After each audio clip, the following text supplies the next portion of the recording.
Futbol yulduzi Abbosbek Fayzullayev haqida hozirgina shoshilinch xabarlar tarqaldi. Assalomu alaykum, hurmatli tomoshabinlar. O'zbekiston va jahonda sodir bo'layotgan so'nggi va dolzarb xabarlarni o'tkazib yubormaslik uchun hoziroq like tugmachasini bosib qo'yishni unutmang. O'zbekiston milliy terma jamoasi vengri Abbosbek Fayzullayev jahon chempionatidagi muvaffaqiyatsiz ishtirokidan so'ng o'z fikrlarini bildirib o'tdi.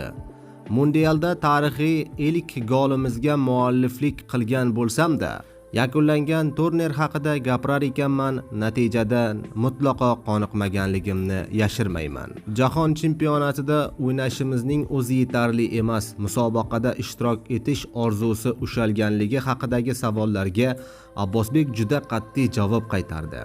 Jahon chempionatida o'ynadik, ammo buning o'zi yetarli emas. Men g'alaba qozonishni xohlayman. Buni uddalay olmadik. Hozir juda charchaganman. Umid qilamanki, keyingi jahon chempionatlarida ham chiqamiz va u yerda g'alabalarga erishamiz. Fayzullayev jamoasining asl kuchi bundan ancha yuqori ekanligini, mag'lubiyatlarga qaramasdan tarkib katta potensiallarga egaligini ta'kidladi. Yo'q, bu bizning bor salohiyatimiz emas. Biz nimalarga qodir ekanligimizni bilaman. Yaxshiroq futbol o'ynay olamiz.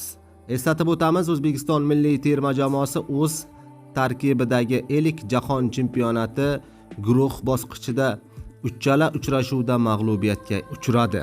Abbosbek va jamoadoshlarining bu alamli tajribasi ekanligi mundiallarda, ya'ni kelasi mundiallar uchun katta dars va motivatsiya bo'lishiga umid qilamiz, deyiladi xabarda.